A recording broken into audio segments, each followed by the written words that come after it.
Meet the guinea pigs. They are very spoilt and deservedly so. After all, how can you say no to a face like that? As a herd, they live the life of luxury in a cage that's not exactly your average setup. But it wasn't always this way. Step 1 for any wannabe small pet owner is usually the local pet store. You go in, check out the guinea pigs, see what supplies, hay, shavings, pellets and treats you can get for them, and then the options for their future home, be it a cage to fit in that spare bit of space or a hutch for the outside. You set off home, complete with 2 new additions to the fur family.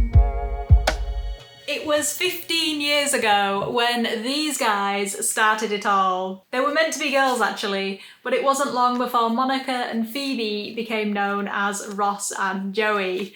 Can you tell where I got my name inspiration from? These were the ones who introduced me to the world of guinea pigs, and they were legends.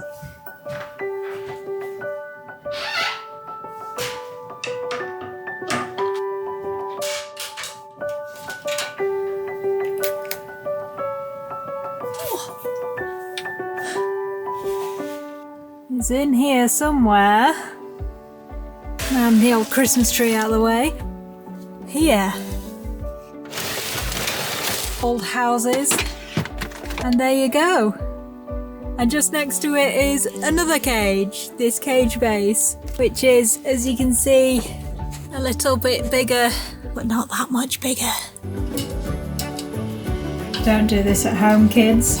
Seeing that little cage up there and going back to the pet shop made me think of something else. The guinea pigs and rabbits up for adoption have these really cool glass-fronted enclosures. They're really big and really nice. You couldn't really call them cages. So why do we have to downgrade after that? Why can't we have something bigger and better? I had an idea in my head and on paper. Lots of paper. I just had to make it a reality.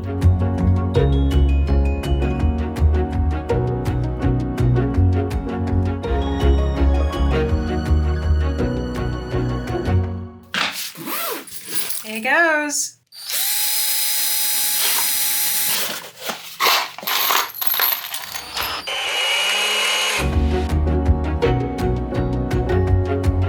With the base and sides made of furniture board and drilled and screwed together, I just had to work out how to do that clear glass effect front using my plexiglass. And after analysing various methods, I opted for the one I already knew. Yep, that's more drilling and more screwing.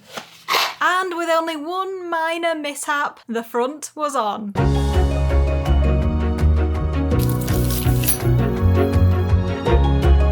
So far, so good. Looks pretty cool. Just some finishing touches to make.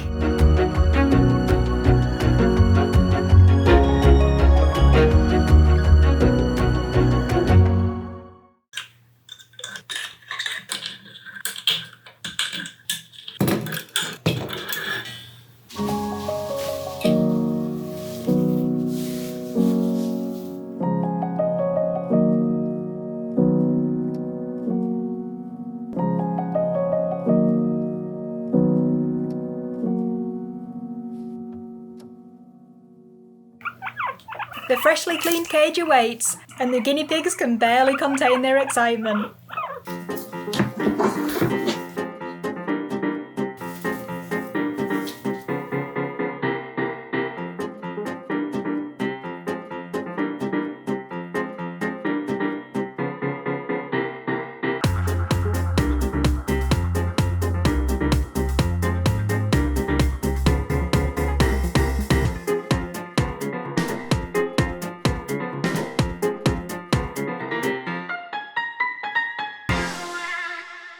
The finished cage is where the guinea pigs call home. It's got all of their essentials, their food and water station, hay box, hideys, tunnels and cosy beds, and of course the hammocks. Believe it or not, guinea pigs love a good hammock.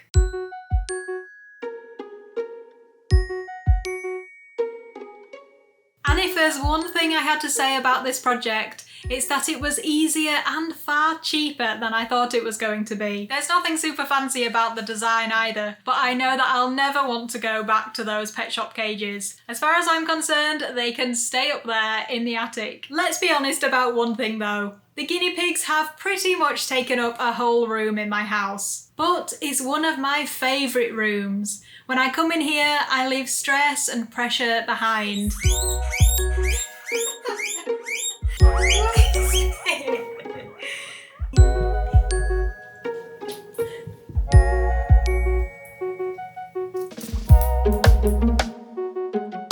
Their home gives me an eye-level view into their world, and it's so fun and engaging watching what they get up to every day. It all started with a flickering doubt about how good those pet shop cages really were. So whatever size and shape your pets might be, maybe you haven't even brought them home yet and you're just preparing for them. Taking the advice, yes, but don't feel like you have to go down the traditional route. Pet store cages are out and DIY is in.